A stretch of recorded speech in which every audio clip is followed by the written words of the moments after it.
It is the property of a body due to which it resists any change in its state of rest or state of rotation, है ना। कोई भी body अगर rest में है तो वो रेस्ट में ही रहना चाहेगी, और अगर रोटेट कर रही है तो वो उसी तरह से रोटेट करना चाहेगी जिस वो एंगुलर वेलोसिटी से बॉडी रोटेट करी है, वो उसी एंगुलर वेलोसिटी से रोटेट करना चाहेगी, due to property known as moment of inertia. ठीक है। अगर आप इसके स्टेट ऑफ रोटेशन को चेंज करने की कोशिश करेंगे बाय अप्लाइंग टॉर्क, तो ये बॉडी जो है उस चेंज को रेजिस्ट करेगी, उस चेंज को रेजिस्ट करेगी due to property known as moment of inertia. मतलब जितना ज्यादा मोमेंट ऑफ इनर्शिया होगा उतना ज्यादा रेजिस्टेंस होगा टू चेंज। ठीक है, इसको लिख लेंगे। जैसे हमने पढ़ा था बेटा, पहले इनर्शिया पढ़ा था। इनर्शिया में हमने क्या देखा था कि कोई भी बॉडी अपने स्टेट ऑफ रेस्ट या अपने कोई भी बॉडी अगर रेस्ट में है तो वो रेस्ट में ही रहना चाहेगी, या अगर यूनिफॉर्म मोशन कर रही है, कांस्टेंट वेलोसिटी से ट्रांसलेटरी मोशन कर रही है, तो वो उसी वेलोसिटी से मूव करना चाहेगी due to property known as inertia.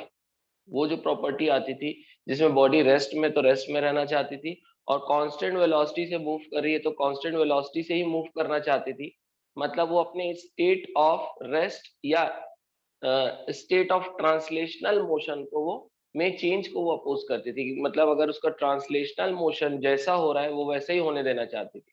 अगर उसका ट्रांसलेशनल मोशन आप चेंज करना चाहोगे, उसकी वेलोसिटी को चेंज करना चाहोगे, है ना, लीनियर वेलोसिटी को उसकी चेंज करना चाहोगे, तो वो रेजिस्ट करेगी।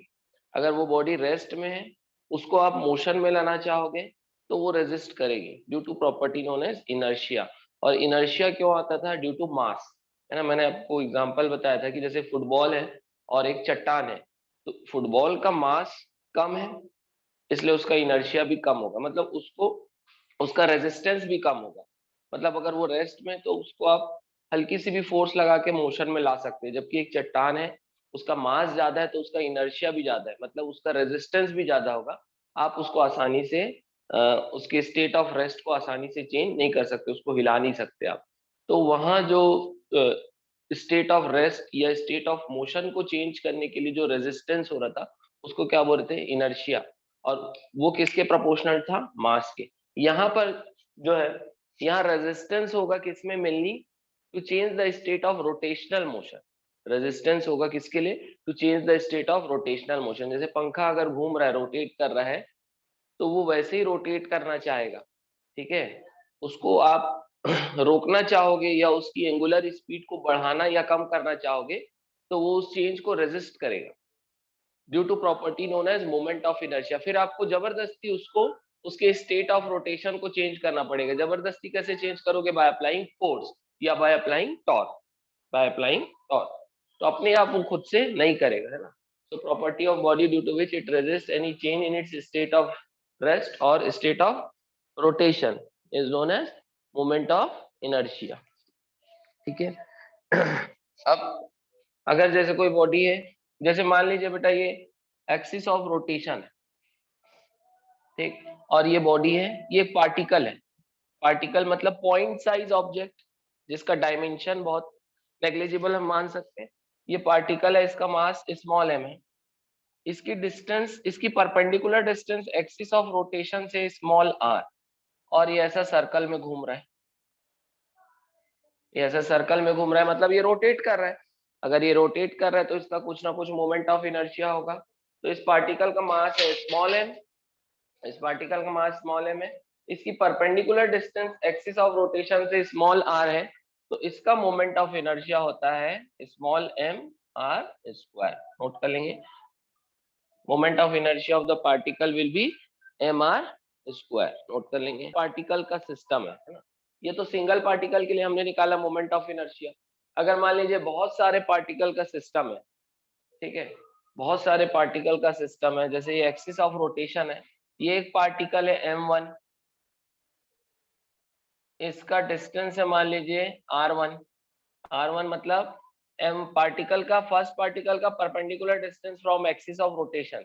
ये एक पार्टिकल है मान लीजिए m2, ये ऐसा घूम रहा है सर्कल में, ठीक है। यहाँ एक पार्टिकल है m3, अच्छा, इसका रेडियस है मान लीजिए r2, और ये मान लीजिए है m3, इसका रेडियस है r3।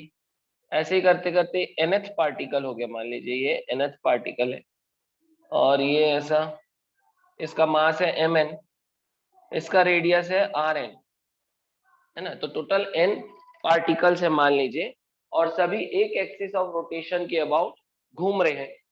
तो total moment of inertia for system of particles, for system of particles, system of particle मतलब बहुत सारे particles, total moment of inertia for system of particles क्या हो जाएगा, will be algebraic sum of moment of inertia of individual particles. तो net moment of inertia कैसे निकालेंगे, हर एक इंडिविजुअल पार्टिकल के मोमेंट ऑफ इनर्शिया का नॉर्मल सम करेंगे, not vector sum, because moment of inertia is not a vector quantity.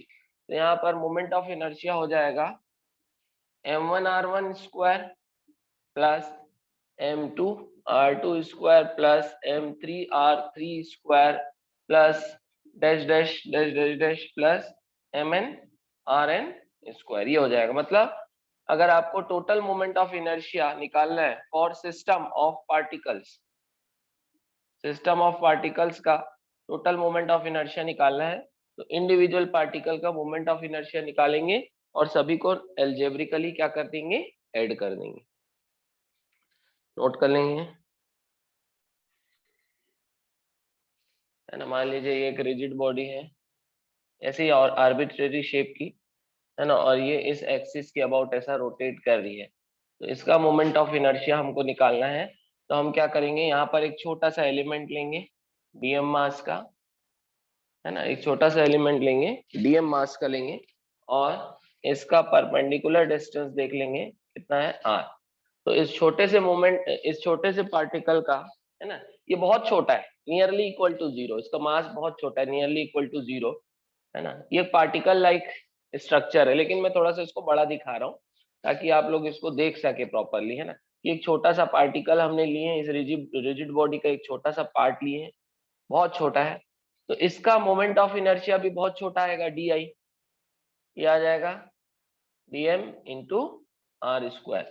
और अगर पूरी बॉडी का मोमेंट ऑफ इनर्शिया चाहिए बेटा, तो क्या करना पड़ेगा, इंटीग्रेशन, क्या करेंगे, integration. Therefore moment of inertia of whole body will be integration of d I, that is it will be integration of dm into r square, ये आ जाएगा। so this will be moment of inertia of complete rigid body। Note कर लीजिए इसको।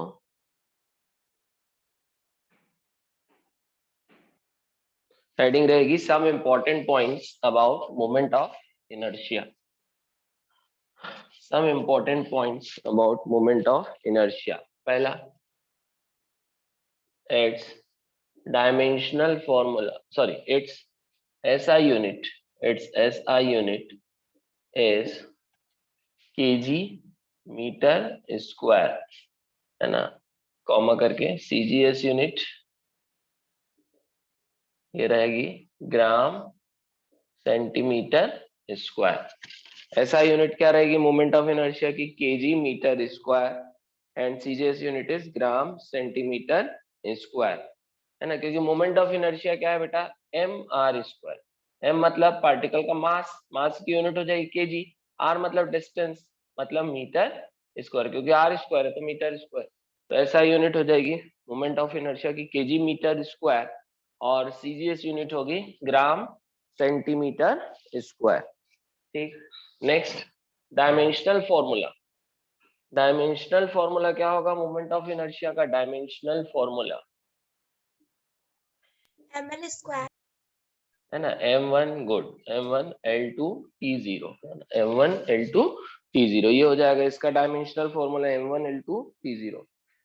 Next लिखेंगे it is a tensor quantity, it is a tensor quantity, है ना, ना स्केलर है ना वेक्टर है, it is a tensor. Tensor में हमने पहले भी देखा स्ट्रेस और स्ट्रेन दोनों टेंसर थी, और ये तीन तीन क्वांटिटी हमको टेंसर मिली, इट इज, लेकिन हमको इसका एडिशन सब्ट्रैक्शन सब स्केलर की तरह करना है।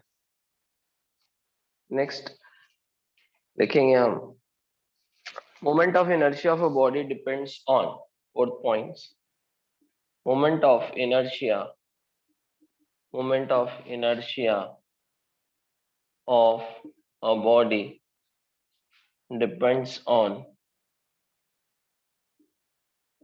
अब मोमेंट ऑफ इनर्शिया किस पे डिपेंड करता है ये देखेंगे हम। Moment of inertia of a body depends on first axis of rotation,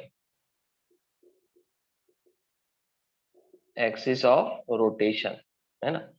अगर एक्सिस ऑफ रोटेशन चेंज करेंगे बेटा तो मोमेंट ऑफ इनर्शिया भी क्या हो जाएगा, किसी भी बॉडी का चेंज हो जाएगा, है ना।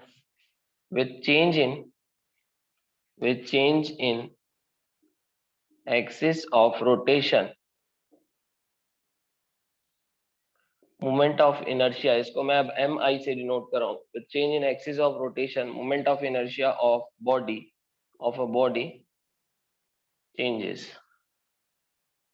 है ना। तो moment of inertia of a body depends on first point axis of rotation. अगर हम एक्सिस ऑफ रोटेशन चेंज करेंगे तो बॉडी का मोमेंट ऑफ इनर्शिया भी क्या होगा, चेंज होगा, है ना। अब इसी पॉइंट को हम, है ना, ये जो पॉइंट है बेटा moment of inertia depends on, ये इंपॉर्टेंट पॉइंट है। इसमें हम इसको थोड़ा सा प्रॉपर एनालाइज करेंगे। तो इसमें पहला जो है कि एक्सिस ऑफ रोटेशन से के ऊपर मोमेंट ऑफ इनर्शिया डिपेंड करता है, इसको थोड़ा हम एनालाइज करेंगे, है ना। जैसे रॉड है, जैसे हम एक रॉड लेते हैं, थिन रॉड लेते हैं, थिन रॉड लेते हैं, इसकी लेंथ है मान लीजिए एल, रॉड की लेंथ है एल, ठीक है। इसके बीच से एक एक्सिस पास हो रहा है, मतलब ये डिस्टेंस कितना हो जाएगा, L/2, है ना। यहाँ से एक एक्सिस पास हो रहा है, इस एक्सिस के अबाउट रॉड रोटेट कर रहा है, इस एक्सिस के अबाउट, मतलब ये एक्सिस ऑफ रोटेशन कहाँ से पास हो रहा है, रॉड के बीच से, है ना। तो इसका जो मोमेंट ऑफ इनर्शिया है इसको मैं IC से डिनोट कर रहा हूँ, सेंटर से पास हो रहा है।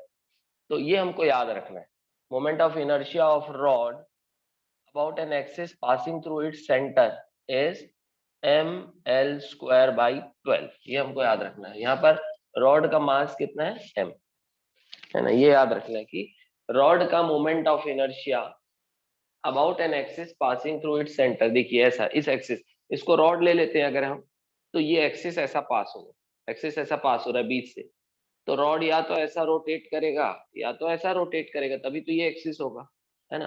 तो moment of inertia of rod about an axis passing through its centre is mL²/12, ठीक है। तो IC क्या हो गया बेटा, IC axis passing through centre of rod, axis passing through, IC नहीं लिखना चाहिए, IC में ये लिखना चाहिए, sorry, moment of inertia about an axis passing through center of rod, passing through center of rod,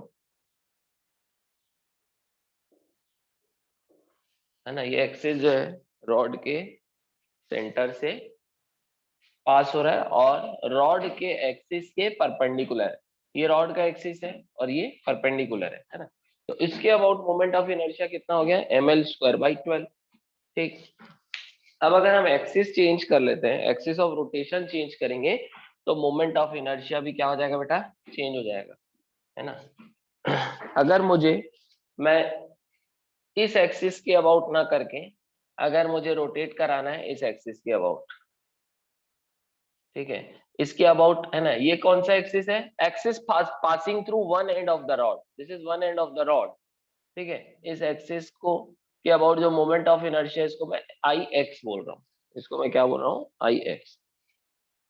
तो मुझे अगर इस अननोन एक्सिस के अबाउट मोमेंट ऑफ इनर्शिया निकालना है, ठीक है, इसके अबाउट मोमेंट ऑफ इनर्शिया निकालना है, और मुझे मालूम है कि ये और ये दोनों एक्सिस आपस में पैरेलल है, ये दोनों एक्सिस क्या है, पैरेलल है, ठीक।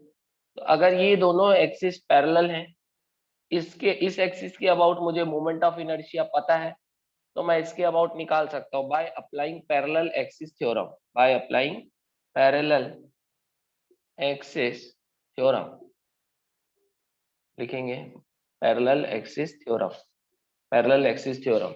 इसमें हम स्टेटमेंट नहीं लिखेंगे, इसको बस समझेंगे।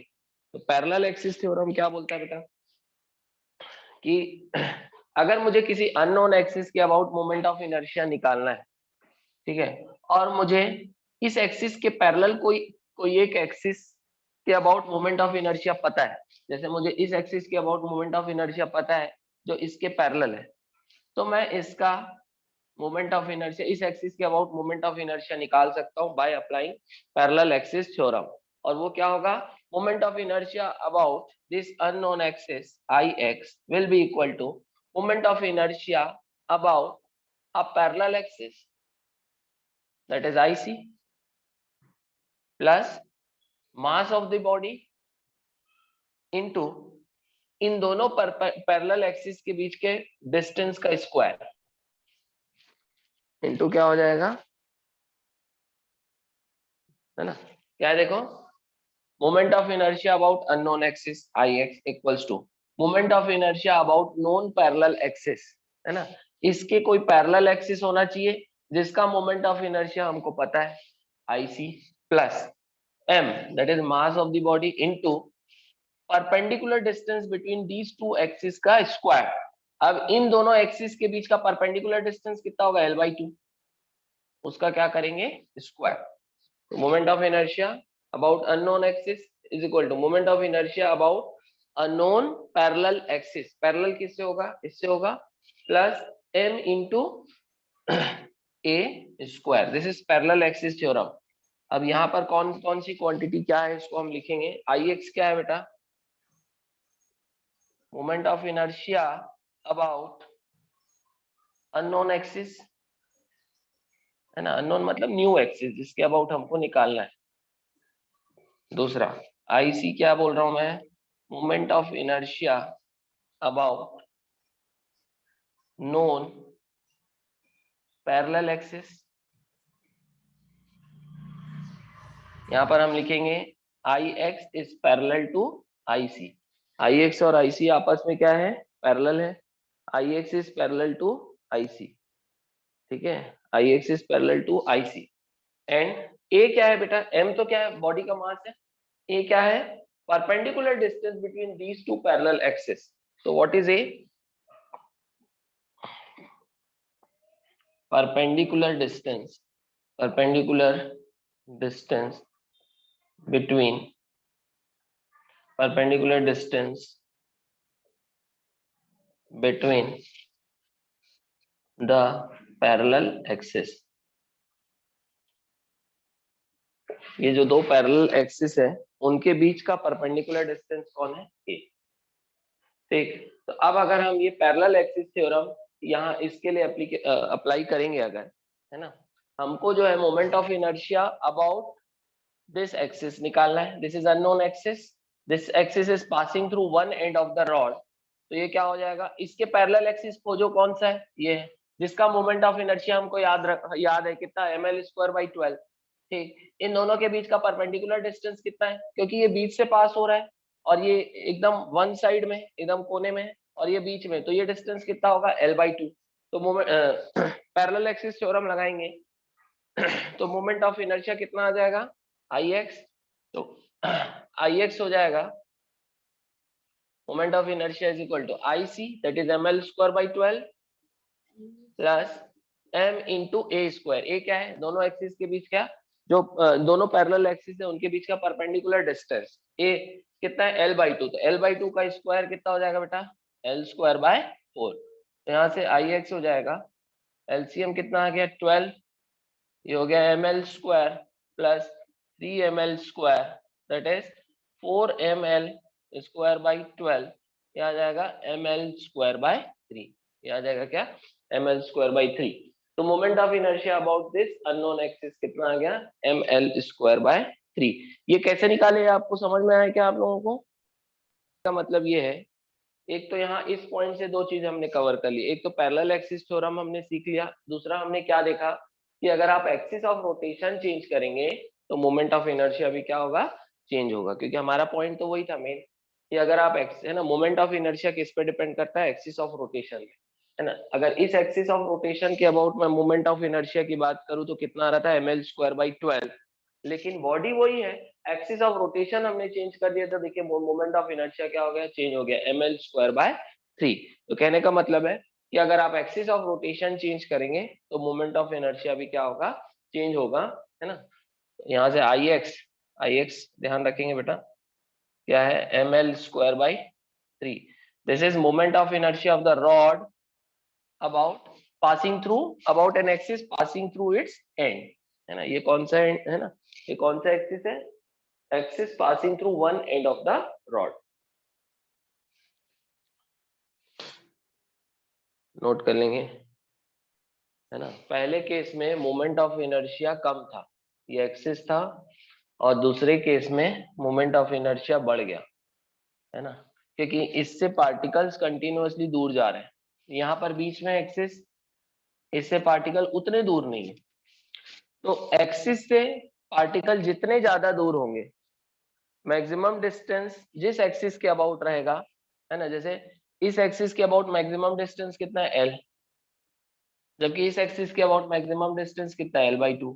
तो पार्टिकल्स जितने दूर होंगे एक्सिस के अबाउट, उतना ज्यादा क्या होगा, मोमेंट ऑफ इनर्शिया, उतना ज्यादा मोमेंट ऑफ इनर्शिया होगा। इसको ध्यान रखेंगे, है ना। सर हाँ सर आप रॉड को सेंटर से घुमा, देख लेंगे। Moment of inertia for a given axis depends on mass, shape and size of body, है ना। जैसे बेटा ये रिंग ले लिए, एक रिंग है, ये रिंग ऐसा हॉरिजॉन्टल प्लेन में रखा है ऐसा। अब एक एक्सिस ऐसा आ रहा है, कहां से पास हो रहा है, रिंग के सेंटर से। This axis is passing through centre of the ring, this axis is passing through centre of the ring and perpendicular to plane of the ring, and perpendicular to plane of the ring. तो ये axis जो है ना, मान लो ring अगर ऐसा है तो एक्सिस ऐसा पास हो रहा है, रिंग के सेंटर से पास हो रहा है, और and perpendicular to plane of the ring.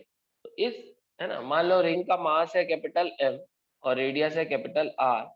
इस एक्सिस के अबाउट अगर रिंग रोटेट कर रही है ना, तो रिंग का मोमेंट ऑफ इनर्शिया होता है, इसको मैं सेंट्रल एक्सिस बोल देता हूँ। रिंग का मोमेंट ऑफ इनर्शिया होता है mr²।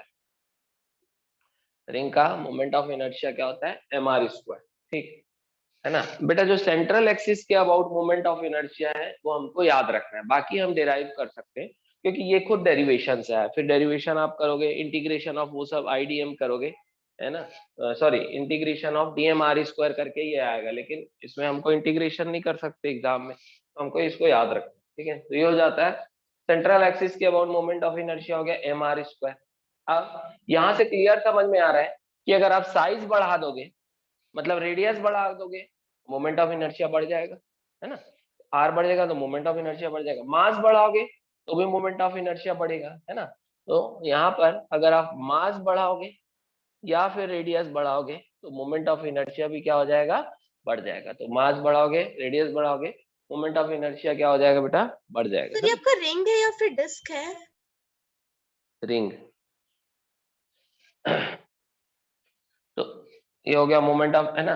अब अगर आप इसका शेप चेंज कर दे रहे हो, इसको डिस्क में कन्वर्ट कर दे रहे हो, डिस्क में कन्वर्ट कर दोगे तो इसका मोमेंट ऑफ इनर्शिया चेंज हो जाएगा, है ना।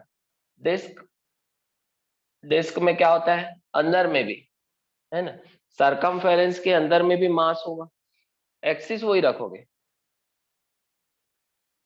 एक्सिस वही रखोगे, मास भी वही रखो, रेडियस भी वही रखो, लेकिन आपने क्या चेंज कर दिया, इसका शेप चेंज कर दिया। तो अगर डिस्क है तो डिस्क है, तो इसका moment of inertia IC central axis के अबाउट क्या हो जाता है बेटा, mr²/2, है ना। ये किसका है, रिंग का। और ये हो गया डिस्क, ये क्या हो गया, डिस्क। तो moment of inertia of disc, है ना, डिस्क का moment of inertia same axis के अबाउट अलग आ गया, कम आ गया। क्यों, क्योंकि इसमें बहुत सारे पार्टिकल्स अंदर भी आ गए, एक्सिस से नजदीक आ गए। यहाँ पर सारे पार्टिकल्स जो है कहाँ पर सिचुएटेड है, एक ही डिस्टेंस में दूर है, सारे पार्टिकल्स दूर है, इसका मोमेंट ऑफ इनर्शिया ज्यादा आएगा, इसका मोमेंट ऑफ इनर्शिया कम आएगा। इसका मोमेंट ऑफ इनर्शिया कितना आ रहा है, देखो mr²/2। एक्सिस वही है, सेंट्रल एक्सिस, मास भी वही है, रेडियस भी वही है, लेकिन एक रिंग है और दूसरा डिस्क है, शेप चेंज हो गया। तो moment of inertia for a given axis, मतलब गिवन मतलब कांस्टेंट, अगर एक्सिस को फिक्स कर ले तो भी मोमेंट ऑफ इनर्शिया मास पे डिपेंड करता है, शेप पे डिपेंड करता है, it also depends on the size, ठीक है। अगर मैं सेम मास और सेम रेडियस का सॉलिड स्फीयर ले लो, सेम मास और सेम रेडियस का सॉलिड स्फीयर ले लो, एक्सिस भी वही रखो जो कहां से पास हो, सॉलिड स्फीयर के सेंटर से।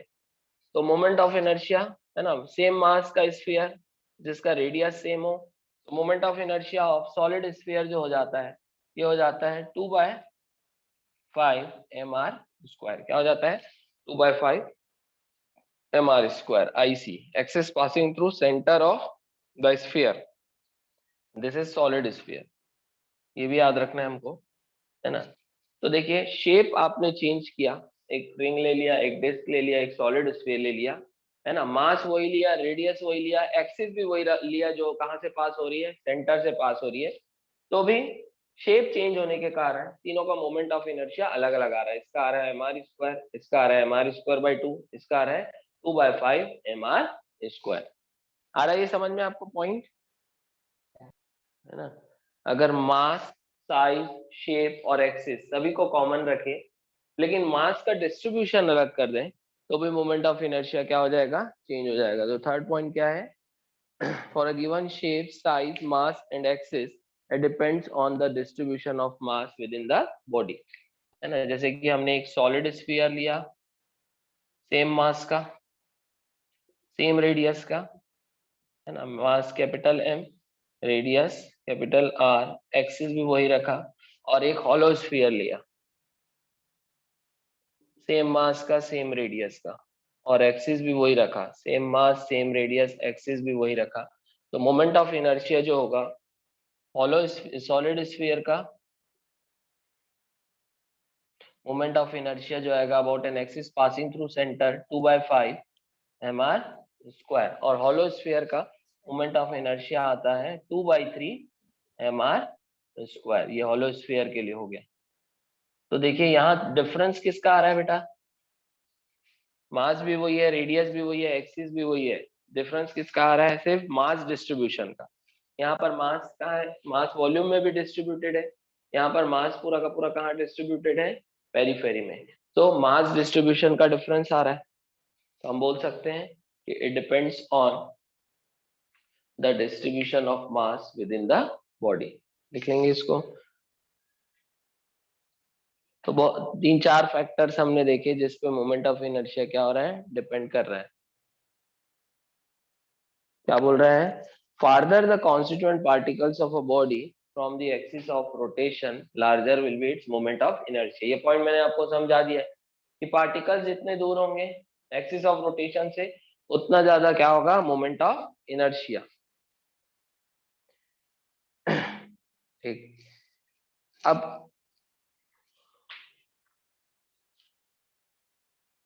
हेडिंग क्या रहेगी, physical significance of moment of inertia. इसमें फर्स्ट लिखेंगे the moment of inertia, the moment of inertia of a body, the moment of inertia of a body about an axis of rotation, the moment of inertia of a body about an axis of rotation, about an axis of rotation, the moment of inertia of a body about the moment of inertia about an axis of rotation resists a change in its rotational motion, resists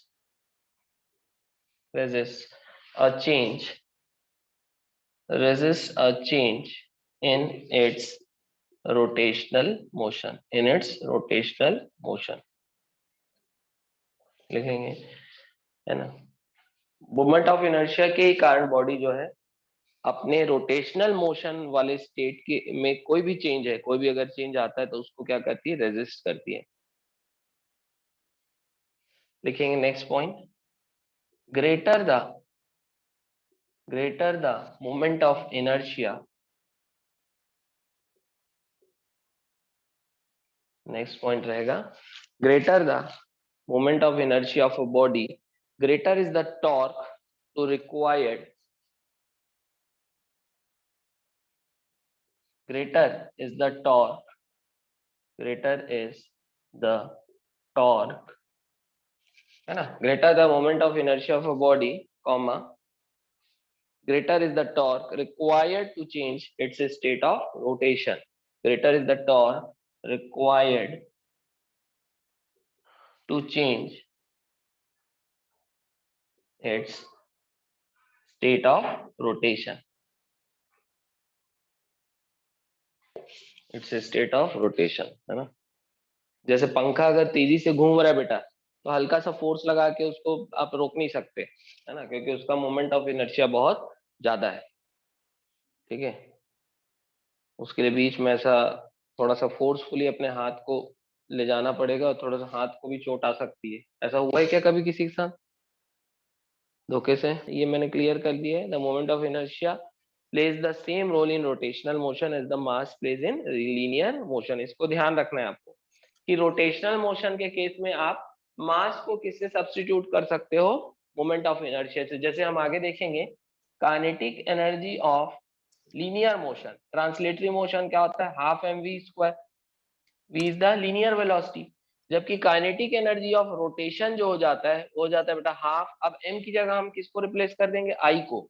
और obviously rotation है तो linear velocity की जगह क्या हो जाएगा? Angular velocity. तो ये हो जाता है हाफ आई ओमेगा स्क्वायर। क्या हो जाता है? Half I omega square. तो जो रोल लीनियर मोशन में मास प्ले करता है, वही रोल रोटेशनल मोशन में कौन प्ले करेगा? Moment of inertia. Moment, practical application of moment of inertia पहले लिखेंगे, है ना? इसमें लिखेंगे in a bicycle, in a bicycle comma bike etc, in a bicycle comma bike etc, the moment of inertia is increased by concentrating most of the mass. The moment of inertia is increased by concentrating most of the mass. The moment of inertia is increased by concentrating most of the mass at the rim of the wheel, at the rim of the wheel, at the rim of the wheel, at the rim of the wheel, and connecting the rim to the axle through the spokes, and connecting the rim and connecting the rim and connecting the rim through axle, sorry, and connecting the rim to axle through spokes, to the axle through spokes। मतलब यहाँ से कहने का मतलब ये है कि ज्यादातर मास को हम कॉन्सेंट्रेट कर देते हैं रिंग में, और उसका क्या बढ़ा देते हैं? Moment of inertia. इससे क्या होता है? Even after we stop pedalling, pedalling की स्पेलिंग क्या होगी बेटा? Even after we stop pedalling. मैं कंफ्यूज हो जाता हूँ। PEDALLIN, ये ठीक है ना? डबल द व्हील है, डबल भी आएगा? डबल डी आता है क्या सर? पेडल, डबल डी आएगा। हाँ सर, अच्छा, PEDDLING। PEDDLING, ठीक है। Even after we stop pedalling. बहुत सारे स्पेलिंग में कई बार गड़बड़ हो जाता है ना, मतलब कंफ्यूजन हो जाता है। वैक्यूम में कई बार कंफ्यूजन हो जाता है। Yes sir. उसमें डबल यू आता है। सेंटर में किसमें तो even after we stop pedalling the wheels of, even after stop pedaling, the wheels of bicycle continues to, the wheels of bicycle continues to rotate, continues to rotate. Even after we stop pedaling, the wheels of bicycle continues to rotate for some time, due to their large moment of inertia, due to their large moment of inertia, ताकि गाड़ी थोड़ा आराम से रुके, है ना? ये जरूरी भी है। चलिए नेक्स्ट लिखेंगे हम।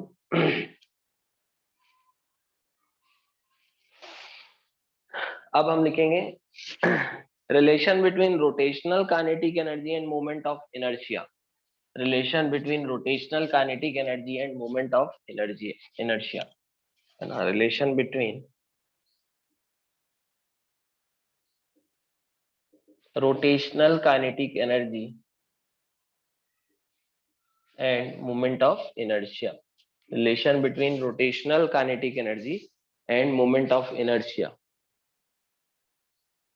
ठीक, तो रोटेशनल काइनेटिक एनर्जी और मोमेंट ऑफ इनर्शिया में क्या रिलेशन है ये हमने अभी देख लिया है। रोटेशन के भाई काइनेटिक एनर्जी जो है ये मूवमेंट के कारण एनर्जी मिलती है ना, energy due to motion is kinetic energy.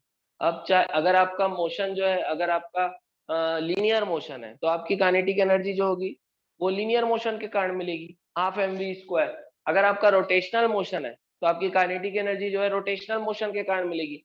अगर आपका रोलिंग मोशन है तो काइनेटिक एनर्जी रोलिंग मोशन के कारण मिलेगी। तो अगर बॉडी सिर्फ रोटेट कर रही है, रोटेट कर रही है मतलब बॉडी एक जगह रुकी है और घूम रही है जैसे पंखा, तो उसके पास जो काइनेटिक एनर्जी होगी वो कौन सी होगी, रोटेशनल काइनेटिक एनर्जी। तो रोटेशनल काइनेटिक एनर्जी का फॉर्मूला हो जाएगा हाफ आई ओमेगा स्क्वायर, ये लिख लेंगे। Rotational kinetic energy will be half I omega square, half mv² नहीं रहेगा बेटा, अब यहाँ रोटेशनल काइनेटिक एनर्जी हो जाएगा हाफ आई ओमेगा स्क्वायर। ठीक, नेक्स्ट लिखेंगे रिलेशन बिटवीन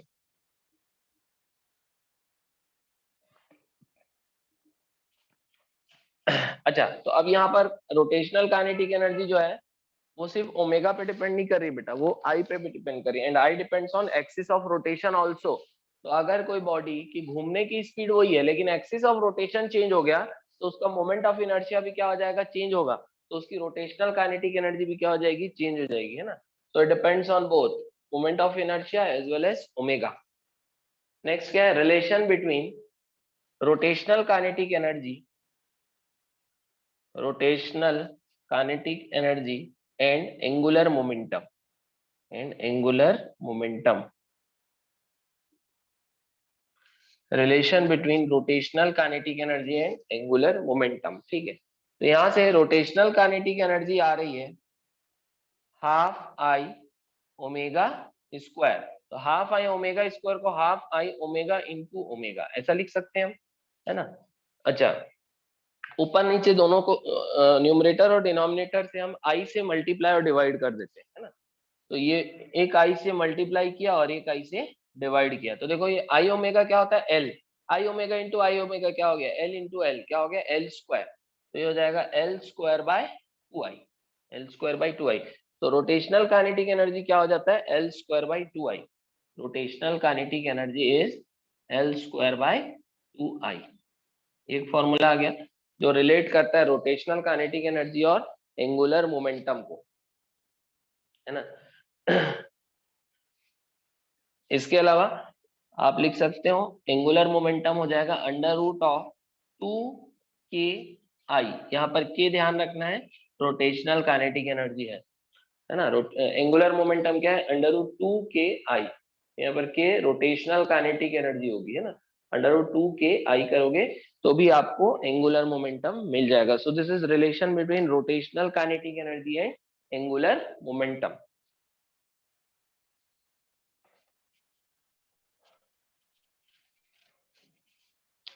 यहाँ तक क्लियर है आप लोग को? Yes sir.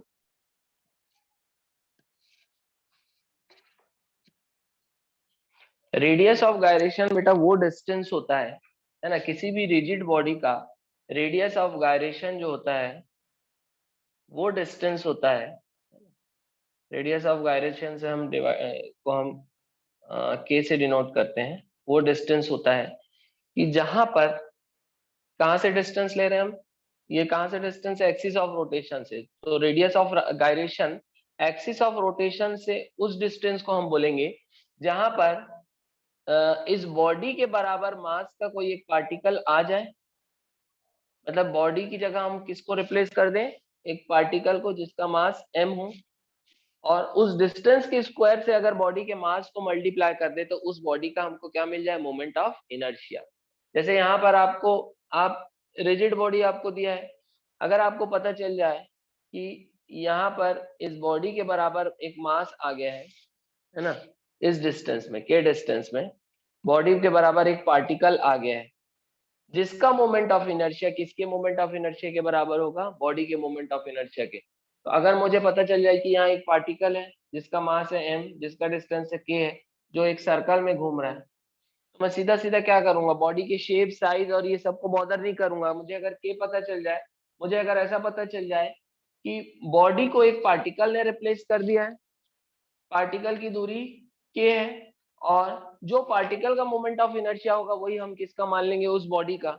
तो फिर मुझे इसके बॉडी के शेप और साइज को बॉदर करने की जरूरत ही नहीं है। सीधा सीधा अगर मुझे डिस्टेंस पता चल जाता है किसी भी पार्टिकल का जो घूम रहा है ना, जिसका मास पता है मुझे, और मुझे उस पार्टिकल का डिस्टेंस पता चल जाए एक्सिस ऑफ रोटेशन से, तो मैं सीधा सीधा मोमेंट ऑफ इनर्शिया क्या निकाल लेता हूँ, mr²।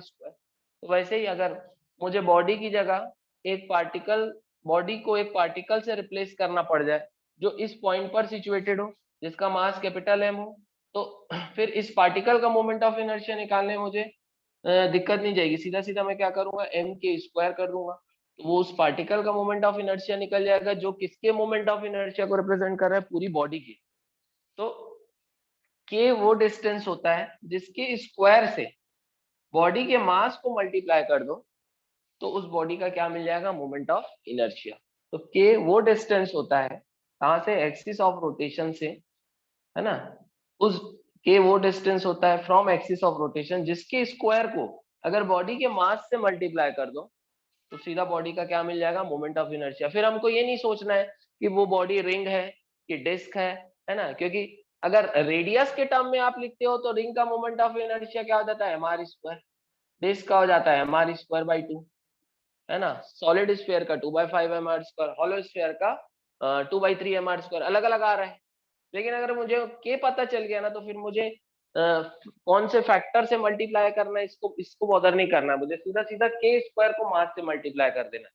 ये नंबर जो है हाफ आ रहा है कि 2/3 आ रहा है कि 2/5 आ रहा है, इसका मुझे इसके बारे में सोचना ही नहीं है। मुझे सीधा k² को मास से मल्टीप्लाई कर देना, सीधा सीधा बॉडी का क्या मिल जाएगा, मोमेंट ऑफ इनर्शिया। तो k जानने का फायदा क्या है, रेडियस ऑफ गायरेशन जानने का फायदा यही है कि आपको फिर बॉडी का शेप, साइज, उसकी ज्योमेट्री के बारे में सोचना ही नहीं है। सीधा सीधा उसके स्क्वायर को बॉडी के मास से मल्टीप्लाई कर दो, उस बॉडी का उस एक्सिस के अबाउट क्या मिल जाएगा, मोमेंट ऑफ इनर्शिया। तो हम लिखेंगे इसको, radius of gyration, it is the distance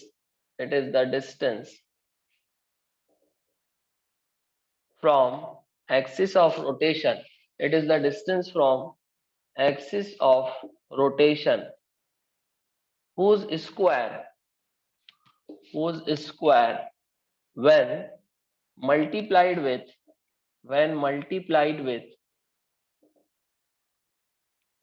the mass of the body, when multiplied with the mass of the body, gives the value of, it is the distance from axis of rotation whose square when multiplied with the mass of the body gives the moment of inertia of the body about that axis, लिख लेंगे इसको, है ना। ये वो distance होता है axis of rotation से जिसके स्क्वायर को जब बॉडी के मास से मल्टीप्लाई करो तो हमको क्या मिलता है, moment of inertia about that axis.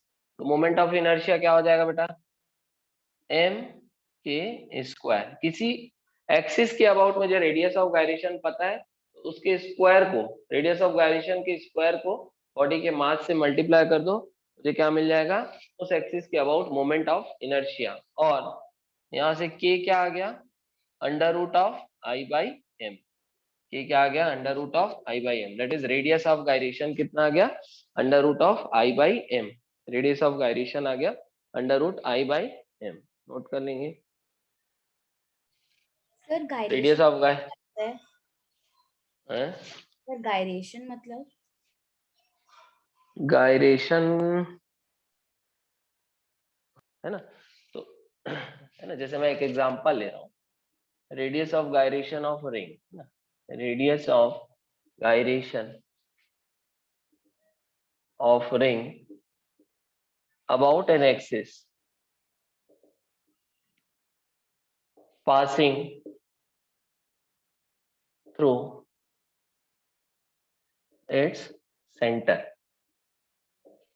है ना।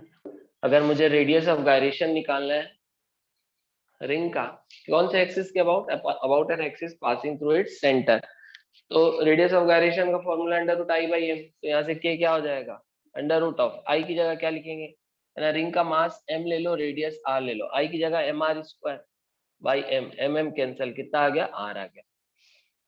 ठीक है, तो रिंग का रेडियस ऑफ गायरेशन कितना हो गया, उसके रेडियस के बराबर हो गया।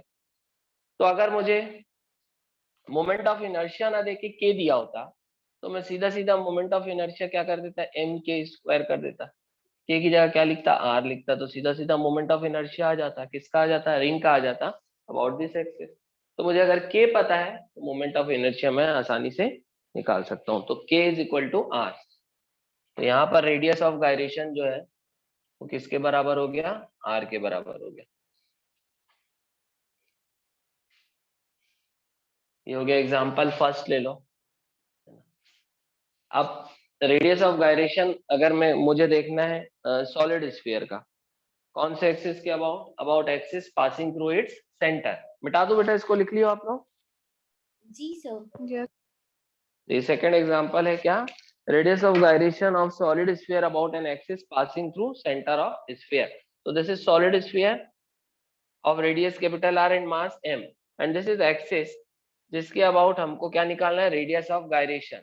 तो अगर मुझे के सी निकालना है, that is radius of gyration about central axis, तो मुझे क्या पता होना चाहिए, आई सी। तो के सी क्या हो जाएगा, under root of I C कितना, 2/5 m r square by m, m cancel हो गया, कितना आ गया बेटा, रूट 2/5 आर। तो radius of gyration solid sphere के लिए for the axis passing through its centre कितना आ गया, रूट 2/5 आर। अब मुझे क्वेश्चन में अगर सीधा ये दिया है कि किसी सॉलिड स्फीयर, है ना, सॉलिड स्फीयर का अगर आपको रेडियस, या आपको सॉलिड स्फीयर ना बोल के सीधा सीधा बोल दिया कि एक ऑब्जेक्ट है जिसका रेडियस ऑफ गायरेशन इतना दिया है, तो उसका मोमेंट ऑफ इनर्शिया निकालो, तो फिर हमको ये नहीं सोचना है, हमको इसमें ध्यान ही नहीं देना है कि वो ऑब्जेक्ट कौन है, सॉलिड स्फीयर है, रिंग है, हॉलो स्फीयर है, क्या है, इस पे हमको नहीं जाना है। रेडियस ऑफ गायरेशन दे दिया तो सीधा सीधा आई निकालोगे, एम के स्क्वायर, एम के इसका स्क्वायर कर दो तो 2/5 आर स्क्वायर। बाद में पता चला कि आई निकला कितना, 2/5 एम आर स्क्वायर। अब समझ में आया कि ऑब्जेक्ट कौन रहा होगा, सॉलिड स्फीयर। लेकिन अगर आपको ऑब्जेक्ट का शेप नहीं दिया है, ऑब्जेक्ट के बारे में नहीं बताया गया है कि भाई वो रिंग है, डिस्क है, सॉलिड स्फीयर है कि हॉलो स्फीयर है, अगर आपको सिर्फ रेडियस ऑफ गायरेशन दे दिया है तो आपको कुछ सोचना ही नहीं है, मोमेंट ऑफ इनर्शिया सीधा सीधा क्या करोगे, रेडियस ऑफ गायरेशन के स्क्वायर को उस बॉडी के मास से मल्टीप्लाई कर दोगे, तो क्या मिल जाएगा, सीधा सीधा मोमेंट ऑफ इनर्शिया। फिर समझ में आ रहा है इसको देख के कि हाँ ये कौन है, सॉलिड स्फीयर। आ रहा है समझ में आपको, Yes, sir. Yes sir. लिखेंगे it is given, it is given only for planar or laminar bodies। जो थ्योरम ऑफ परपेंडिकुलर एक्सिस है वो सिर्फ और सिर्फ किसके लिए दिया गया आपको, प्लेनर बॉडीज के लिए। मतलब किसके लिए, थ्योरम रिंग के लिए प्लेनर स्ट्रक्चर है, डिस्क के लिए प्लेनर स्ट्रक्चर है ना। लेकिन क्या इसको हम सॉलिड स्फीयर के लिए लगा सकते हैं, लगा सकते हैं कि इसको सॉलिड स्फीयर के लिए नहीं सर, वो तो 3D नहीं लगा स्ट्रक्चर है। सकते, है ना, क्योंकि वो प्लेनर स्ट्रक्चर नहीं है। तो जो प्लेनर बॉडीज है सिर्फ थ्योरम उसी के लिए हम लगाएंगे, जबकि पैरेलल एक्सिस थ्योरम हर एक के लिए एप्लीकेबल है, पैरेलल एक्सिस थ्योरम हर बॉडी के लिए एप्लीकेबल है। तो थ्योरम ऑफ परपेंडिकुलर एक्सिस क्या होता है, इसको हम एग्जांपल से समझेंगे, है ना। जैसे एग्जांपल हम लेते हैं रिंग का, एग्जांपल हम लेते हैं रिंग का। तो ये रिंग है बेटा, देखिए जैसे ये रिंग है ना, और इसका प्लेन ऐसा है, वर्टिकल रिंग ऐसा है, ठीक है, ऐसा प्लेन, ये ऐसा हॉरिजॉन्टल नहीं रखा हूं मैं, रिंग को ऐसा रखा हूं वर्टिकल, ठीक। ये इसका सेंटर है। अब ये हो गया एक एक्सिस ये हो गया जो रिंग के सेंटर से पास हो रहा है, but this axis is lying in the plane of the ring. तो ये कौन सा एक्सिस हो गया बेटा? डायमेट्रिक एक्सिस हो गया। ठीक, एक ये वाला एक्सिस हो गया। This axis is also passing through centre of the ring, but it is lying in the plane of the ring. ये भी एक डायमेट्रिक एक्सिस हो गया। हाँ। ये लाई कर रहा है एक्स एक्सिस में, ये लाई कर रहा है वाई एक्सिस में। ये दोनों एक्सिस आपस में क्या है? परपेंडिकुलर है ना। ये दोनों एक्सिस आपस में क्या है? परपेंडिकुलर है। और एक तीसरा एक्सिस है सेंट्रल एक्सिस, जो कहां से पास हो रहा है? रिंग के सेंटर से और रिंग के प्लेन के परपेंडिकुलर है। तीसरा एक्सिस कौन सा हो गया? तीसरा एक्सिस हो गया जेड एक्सिस। तीसरा हो गया जेड एक्सिस। ठीक है, तो Z axis is passing through centre of the ring and perpendicular to plane of the ring. तो थ्योरम ऑफ परपेंडिकुलर एक्सिस क्या बोल रहा है? बोलता है कि moment of inertia about an axis which is passing through center and perpendicular to plane,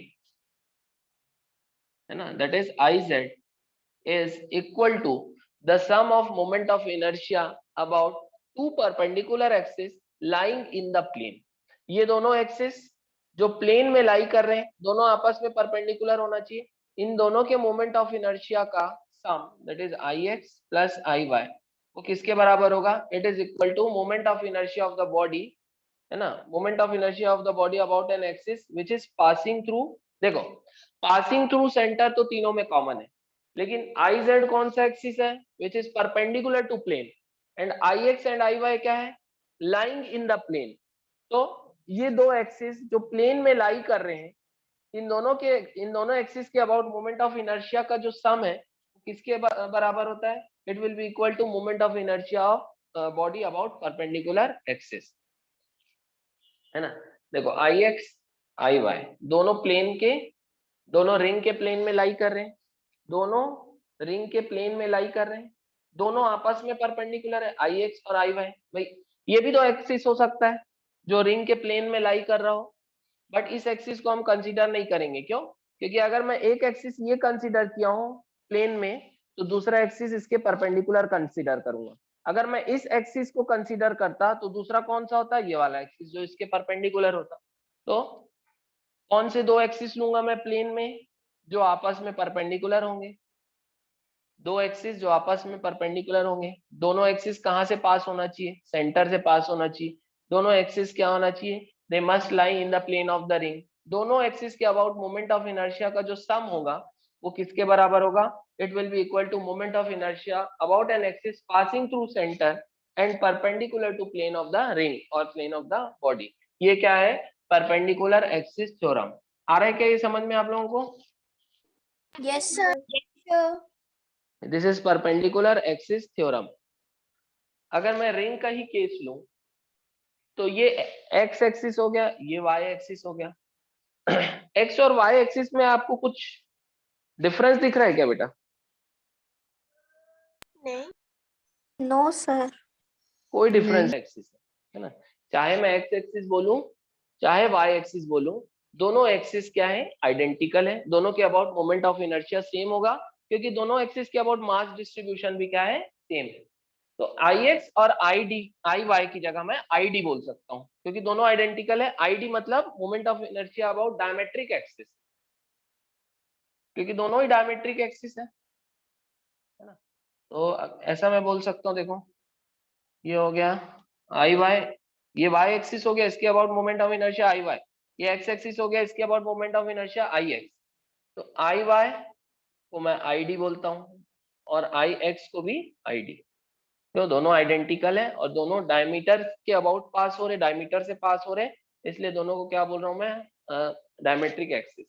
तो इसकी जगह मैं क्या वो कर सकता हूँ, इसको आई एक्स और आई वाई को रिप्लेस कर सकता हूँ आई डी और आई डी से।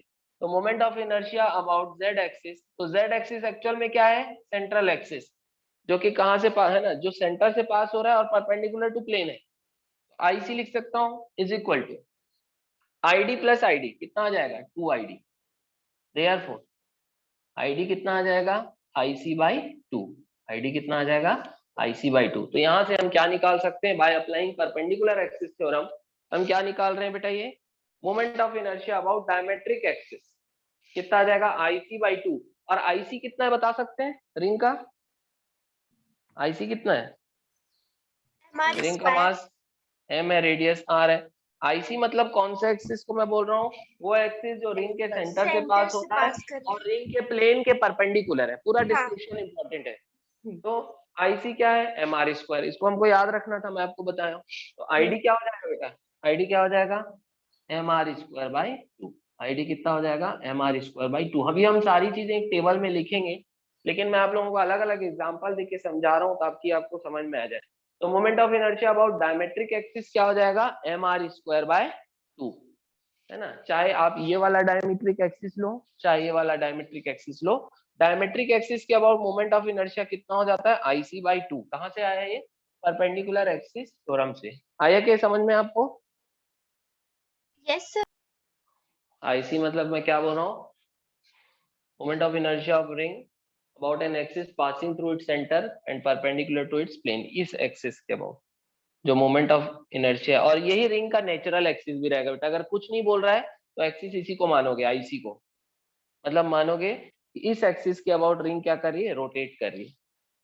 देखो मैं ऐसा कड़ा वड़ा तो नहीं रखा हूँ, मैं ऐसा इसको वॉच को एक रिंग के जैसे दिखाने की कोशिश कर रहा हूँ। तो अगर ये है ना, इसको अगर आप रिंग मान रहे हो तो ये IC होगा। ये वाला एक्सिस ये क्या होगा? IC। रिंग ऐसा रोटेट करेगी, ऐसा या ऐसा ले लो, ये वाला IC हो गया। देखो ये एक्सिस कैसा है? जो रिंग के प्लेन है उससे परपेंडिकुलर है और उसके सेंटर से पास हो रहा है। आ रहा है क्या समझ में ये? जी सर। Yes sir. सर जो IC है वही नोटेशन से डिनोट कर सकते हैं बेटा, तो इसमें मत जाना। आप लोग को ये समझ में आना है कि IC क्या है? वो एक्सिस जो कहाँ से पास हो रहा है? सेंटर से, ठीक। और रिंग और डिस्क के केस में है ना, IC मतलब मैं नेचुरल एक्सिस को बोल रहा हूँ, है ना। फिर से एक बार और मैं आपको फिर से क्लियर कर देता हूँ कि IC मतलब नेचुरल एक्सिस। रिंग और डिस्क के केस में जो सेंटर से पास होगा और रिंग और डिस्क के प्लेन के परपेंडिकुलर होगा। लेकिन सॉलिड स्फीयर और हॉलो स्फीयर में ऐसा कोई प्लेन परपेंडिकुलर और प्लेन में लाई करना ऐसा तो है नहीं, क्योंकि वो 3 डायमेंशन है। जो भी एक्सिस होगा वो सेंट्रल ही एक्सिस होगा। कहीं से भी आप उसको लाइन को एंटर कराओगे तो एक्सिस, सारे एक्सिस आइडेंटिकल होंगे कि नहीं होंगे बताओ? सॉलिड स्फीयर के केस में या हॉलो स्फीयर के केस में ऐसा प्लेन लेन वाला तो कोई रोल नहीं है। तो सॉलिड स्फीयर और हॉलो स्फीयर के केस में फिर IC मतलब कौन सा एक्सिस? जो सेंटर से पास हो रहा है सीधा। लेकिन रिंग और डिस्क के केस में IC सेंटर से पास तो जरूर हो रहा है लेकिन प्लेन के परपेंडिकुलर। समझ में आ रहा है ये आप लोगों को? Yes sir. क्योंकि सॉलिड और हॉलो स्फीयर में है ना, ये 4 हमको याद रखना, ये बेसिक है। रिंग का moment of inertia mr² about an axis passing through centre of ring and perpendicular to its plane. Disc का mr²/2 कौन सा axis? Passing through centre of disc and perpendicular to its plane. Solid sphere का 2/5 mr² about an axis passing through its centre. अब इसमें ये सब लिखने की जरूरत नहीं है। Hollow sphere 2/3 mr² about an axis passing through its centre. तो इतना हमको याद रखना है। अब इसके अबाउट है ना, अगर हम मोमेंट ऑफ इनर्शिया पता है तो के भी निकाल सकते हैं। सबका के बताओ जल्दी से। रेडियस ऑफ गायरेशन, इसका क्या हो जाएगा? Radius of R gyration R हो जाएगा ना बेटा, √I/m। Yes sir. √I/m, √I की जगह mr²/m कितना होगा? mm cancel R। ये क्या हो जाएगा? √I/m। इसका बताओ? R/√2। R/√2। हाँ, mr²/2, ये तो I हो गया by m, mm cancel, r² का रूट r और 2 का √2, तो r/√2 ये हो गया। वैसे ही सॉलिड स्फीयर का √2/5 R। √2/5 r ना, और इसका √2/3 R। तो सीधा सीधा यहाँ पर रेडियस ऑफ गायरेशन भी निकल गया, है ना। ये टेबल का सिग्निफिकेंस क्या है कि ये नेचुरल एक्सिस है। नेचुरल एक्सिस मतलब अगर कोई रिंग रोटेट करिए या डिस्क रोटेट करिए, आपको एक्सिस नहीं दिया है तो आपको नेचुरल एक्सिस लेना है। आपको मोमेंट ऑफ इनर्शिया फिर रिंग का mr² ले लेना है अपने आप। आपको मान के चलना है कि कौन से एक्सिस के अबाउट रिंग रोटेट कर रही है? About an axis passing through centre of the ring and perpendicular to its plane. mr² ले लेना है। अगर आपको बोल रहा है कि एक डिस्क है वो रोटेट करिए, तो फिर आपको सीधा सीधा mr²/2 लेना है। और सॉलिड स्फीयर के केस में 2/5 mr² लेना है, और हॉलो स्फीयर के केस में 2/3 mr²। तो ये इनके नेचुरल एक्सिस है। अगर क्वेश्चन में आपको नहीं बताया है, स्पेसिफाई नहीं किया है कि कौन से एक्सिस के अबाउट बॉडी रोटेट करिए, तो आप क्या लेंगे, moment of inertia about natural axis ही लेंगे। समझ में आ रहा है इसका सिग्निफिकेंस आपको?